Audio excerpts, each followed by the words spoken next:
Number one, Azane Kaka number one. Bonjour et bienvenue à tous. Il existe des personnes qui sont incroyablement intelligents, qui arrivent à trouver des avantages là où apparemment il ne devrait pas y en avoir. Et ils trouvent les moyens les plus inhabituels pour résoudre leurs problèmes. Ces personnes sont capables de déjouer tous les pièges du système. Êtes-vous prêt à rencontrer ces experts? Allons-y.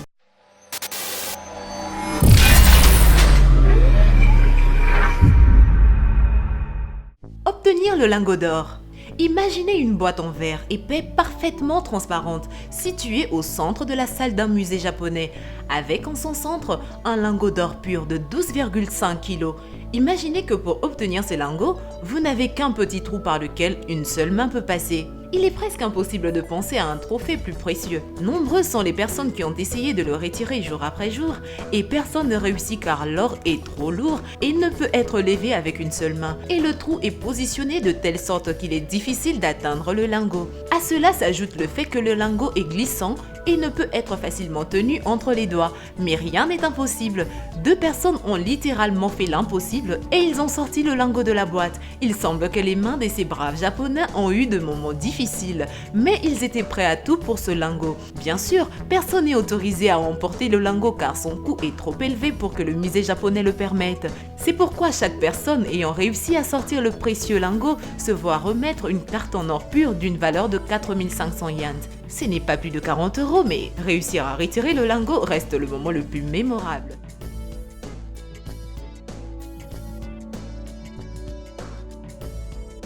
Les machines à pince. Nous connaissons tous ces machines à pince avec de jouets. Attraper un jouet n'est pas facile compte tenu que toutes les machines sont conçues pour que vous ne réussissiez pas. Les pinces ne se ferment pas à temps ou les jouets tombent au dernier moment. Mais cela a peu d'importance quand vous êtes un pirate informatique et que vous avez un aimant assez puissant pour déplacer le cadeau. Vous placez les aimants sur la vitre pour qu'il entre en contact avec les parties métalliques du jouet et il vous suffit alors de glisser dans le bon sens et voilà.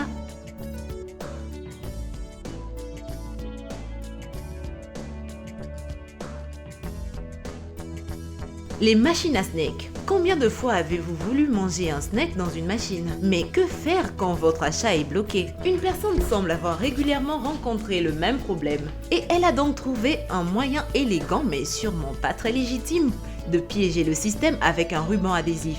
Coller un billet de banque à un ruban et avec un peu d'entraînement, tirer à chaque fois au moment précis où la machine lit la valeur du billet. C'est le secret pour des snacks gratuits. Mais vous devez faire attention car les forces de l'ordre n'apprécieront probablement pas cette façon d'obtenir de la nourriture gratuite.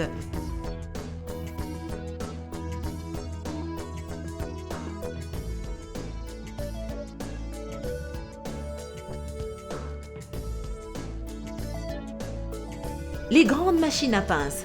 Beaucoup de gens trichent le système et voici un autre moyen astucieux de sortir de jouets de la machine sans effort et sans dépenser une seule pièce. Pour cela, vous ne devez pas avoir plus de 5 ans et vous ne devez pas souffrir de claustrophobie. Un enfant peut facilement se glisser dans la fente et collecter de nouveaux jouets. Oui, même un enfant peut jouer avec le système et cela à un âge précoce. Mais un adulte peut faire de même si il ou elle est super flexible. Mais attention, si vous manquez de flexibilité, il serait désagréable pour le moins désagréable de rester coincé dans l'une de ces machines.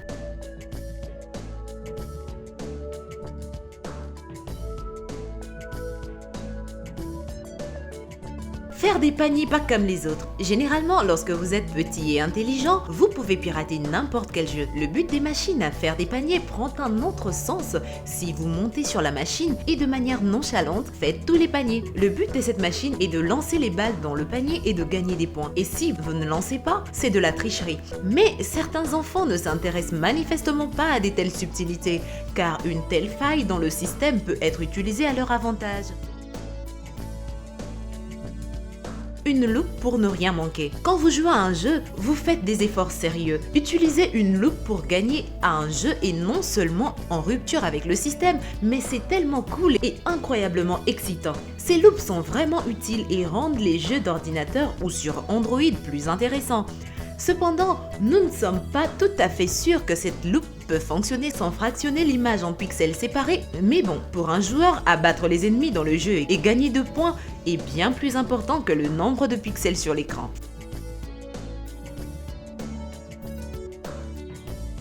Faire des paniers au toucher. Un autre joueur a trouvé un moyen infaillible de faire des paniers. Cette personne est allée encore plus loin. Au lieu de monter sur la machine et de ramasser les balles pour les mettre dans le panier, le joueur a entrepris de secouer la balle près du panier pour que les capteurs puissent lire chaque mouvement comme un tir. Cette façon de gagner de points peut paraître injuste, mais avec tout ce point accumulé, l'enfant ne recevra ni argent réel ni médaille olympique.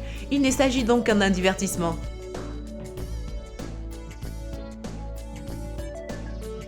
Faire tomber les cibles. Les adolescents déjouent souvent le système, surtout quand il s'agit des machines à jeu. Voici une nouvelle manière d'abattre des cibles. Faites-le manuellement. Les créateurs de la machine n'ont pas tenu compte du fait que les adolescents sont très intelligents et savent sauter et monter sur les machines pour faire tomber toutes les cibles.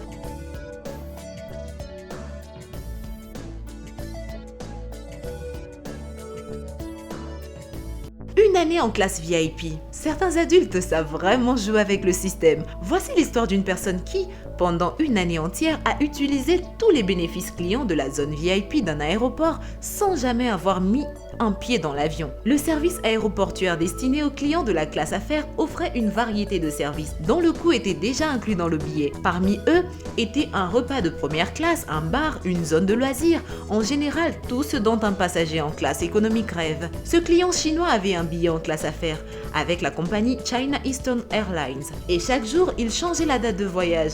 Maintenant, ainsi son adhésion au club VIP de l'aéroport, il s'enregistrait tous les jours pour un déjeuner de première classe, puis reporter le vol au lendemain et rentrer chez lui. Avouons que c'est un plan intelligent et le nom de l'homme astucieux n'a jamais été inscrit sur la liste des passagers qui sont montés dans l'avion. L'homme a reporté ses vols environ 300 fois.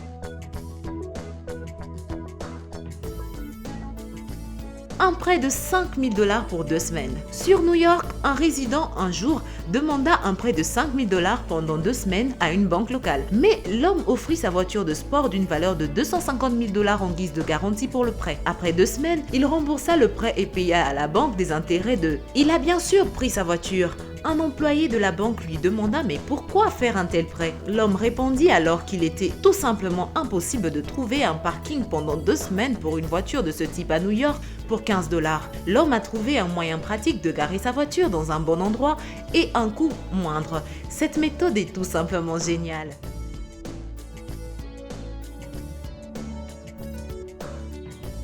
La principauté des U-Drivers. La principauté des U-Drivers est le micro-état le plus rentable au monde. Vous n'avez jamais entendu parler de cette principauté. Cela n'est pas étonnant parce que la taille du territoire de cet état virtuel n'est que de 75 km². La principauté est une ferme australienne fondée par son Altesse royale le prince Léonard, également connu sous le nom de Leonard George Castley, un agriculteur australien. En 1969, l'administration de l'Australie occidentale a instauré un quota pour la culture du blé mettant en péril l'existence de nombreuses exploitations agricoles. C'est ainsi que le futur prince Léonard apprit que, bien que disposant de 4000 hectares de terre légalement, il ne pouvait vendre que 40 hectares de culture.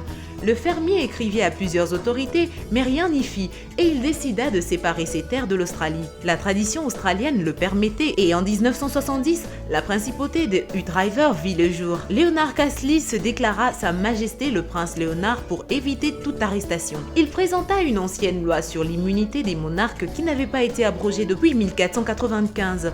Bien sûr, les autorités ont tenté d'ennuyer le petit État, la poste ne livrait pas de lettres, toutes les marchandises étaient assujetties à l'impôt, mais le monarque était inflexible et en 1977, il déclara la guerre à l'Australie. Il n'avait même pas d'armée, mais le conflit militaire se calmant rapidement. La principauté a sa propre constitution et sa propre monnaie. Les timbres, les permis de conduire y sont émis. En février 2017, à l'âge de 91 ans et après 45 ans de règne, Castley a abdiqué au profit de son plus jeune fils, le prince Graham. Il dirige maintenant le U-Driver. Conclusion, arrêtez d'être paresseux. Il est temps de faire travailler vos méninges et de faire les choses plus ou moins différemment. Merci d'avoir suivi la vidéo jusqu'à la fin. Si la vidéo vous a plu, vous pouvez le liker et le partager à vos amis. Et si vous êtes nouveau sur la chaîne, n'oubliez pas de vous abonner en cliquant sur le bouton rouge « S'abonner » pour ne pas manquer aucune de nos vidéos. Quant à moi, je vous dis à nous revoir demain pour une nouvelle vidéo. Bye bye les amis.